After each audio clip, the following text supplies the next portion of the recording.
एक और प्रेरणादायक अध्याय में आपका स्वागत है। इस बार हम एक ऊर्जावान उद्यमी, तेज तर्रार निवेशक, साहसी व्यापारी और दूरदर्शी व्यवसायी के जीवन की खोज करेंगे। तो चलिए सीधे उनके संसार में कदम रखते हैं। कल्पना कीजिए पिट्सबर्ग, पेंसिल्वेनिया के एक युवा लड़के की, जो अपनी राह खुद बनाने की अडिग इच्छा से प्रेरित था, ऐसे जोखिम लेने की हिम्मत रखता था जो कई वयस्क भी उठाने में हिचकते। वह केवल दुनिया के प्रति जिज्ञासु नहीं था, वह इसे बदलने और ऐसा प्रभाव छोड़ने के लिए दृढ़ था जिसे अनदेखा करना असंभव हो। कचरे के बैग बेचकर एक जोड़ी जूते खरीदने से लेकर सिर्फ 16 वर्ष की आयु में हड़ताल के दौरान अखबार चलाने तक, यह उस यात्रा की शुरुआत थी जो तकनीक, मीडिया और उससे आगे तक फैली। यह लड़का मार्क क्यूबन अपने पीढ़ी के सबसे प्रभावशाली उद्यमियों में से एक बनेंगे।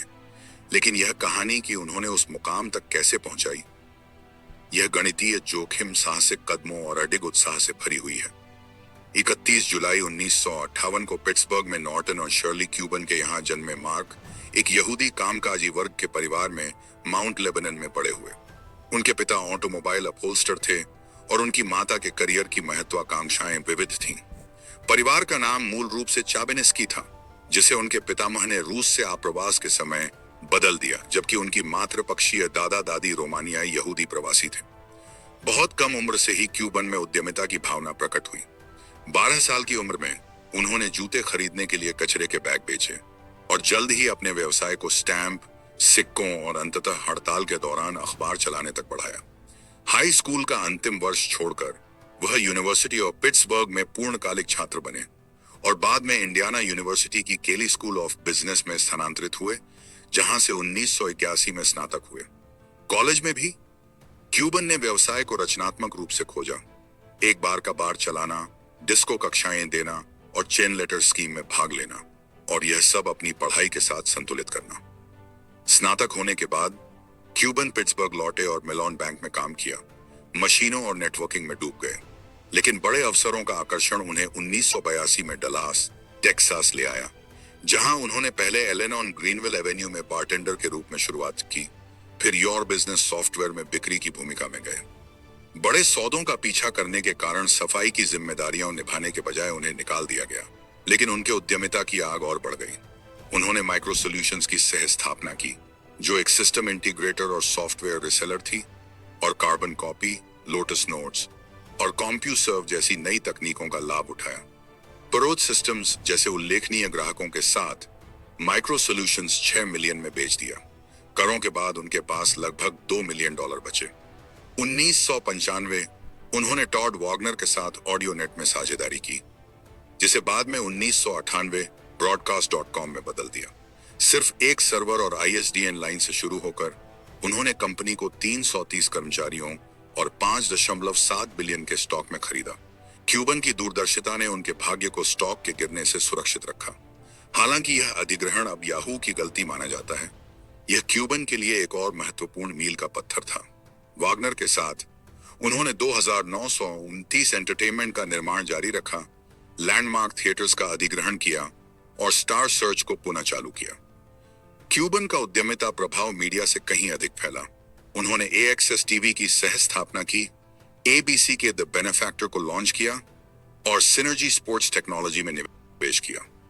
उन्होंने सुप्रीम कोर्ट मामले MGM बनाम ग्रॉकस्टर में ग्रॉकस्टर का समर्थन किया और आइस रॉकेट, रेड स्वूश और पेयरलेस ब्रोडेल, गुवी मीडिया, thegirdle.com, bailoutsloot.com और इंजेक्टिव प्रोटोकॉल जैसी नवाचारशील स्टार्टअप्स में निवेश विविध किया। उनके उद्यम हाईटेक टॉयलेट सीट्स से लेकर सोशल सॉफ्टवेयर तक फैले, जो अपरंपरागत अवसरों की खोज में उनकी साहसिक इच्छा को दर्शाते हैं। व्यवसायिक उत्साह तब शुरू हुआ जब उन्हें $15,000 के बिक्री सौदे को प्राथमिकता देने के कारण एक सॉफ्टवेयर शॉप से निकाल दिया गया। वह असफलता जिसने उन्हें असाधारण सफलता की कहानी की ओर प्रेरित किया।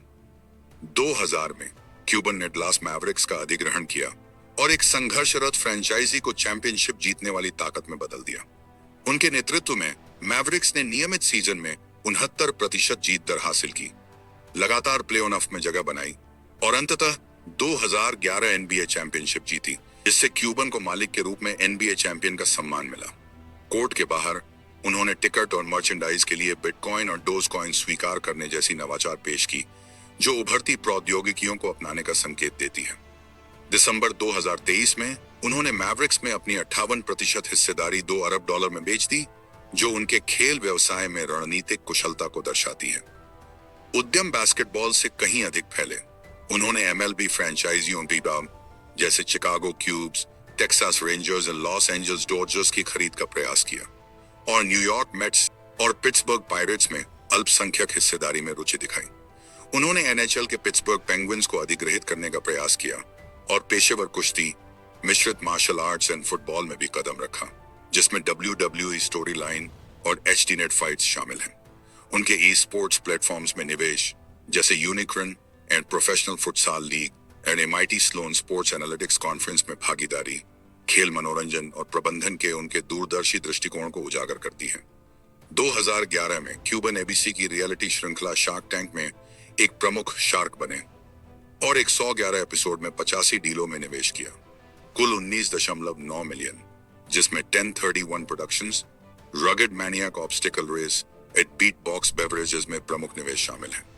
2023 तक वह शो पर सबसे अमीर शार्क थे, लेकिन उन्होंने घोषणा की कि 16वां सीजन उनका अंतिम होगा। क्यूबन का प्रभाव मैग्नोलिया पिक्चर्स के माध्यम से फिल्म वितरण तक फैला, रिडैक्टेड जैसी परियोजनाओं को वित्त पोषित किया और कॉपीराइट विवादों को नेविगेट किया, जो उनके मीडिया और मनोरंजन में बहुमुखी प्रतिभा को दर्शाता है। क्यूबन ने क्रिप्टो करेंसी को भी अपनाया, विशेष रूप से डोज कॉइन, मैवरिक्स मर्चेंडाइज और टिकट के लिए स्वीकार किया। हालांकि उन्हें 2022 में वॉयेजर डिजिटल के दिवालियापन और 2023 में मेटामास्क वॉलेट के खाली होने जैसी चुनौतियों का सामना करना पड़ा। 2022 में उन्होंने mark Cuban cost plus drug company launch की, जो फार्मास्यूटिकल उद्योग में पारदर्शिता और किफायतीपन पर केंद्रित थी, पारंपरिक मूल्य निर्धारण मॉडल को बाधित किया और सामान्य दवाओं तक पहुंच बेहतर बनाई। मार्क क्यूबन का जीवन परोपकार और सामाजिक प्रभाव से भी भरा हुआ है। उन्होंने 2003 में फॉलन पेट्री फंड की स्थापना की, जो इराक युद्ध से प्रभावित सैन्य कर्मियों के परिवारों का समर्थन करता है।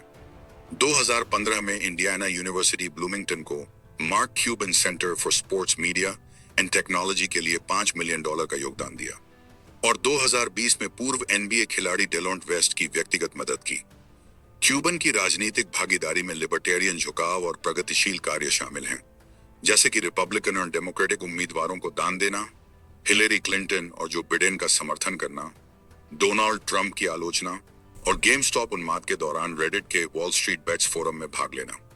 वह वित्तीय पारदर्शिता, सुलभता और ब्लॉकचेन एकीकरण का समर्थन करते हैं ताकि सामान्य नागरिक और रिटेल ट्रेडर्स सशक्त हो सकें।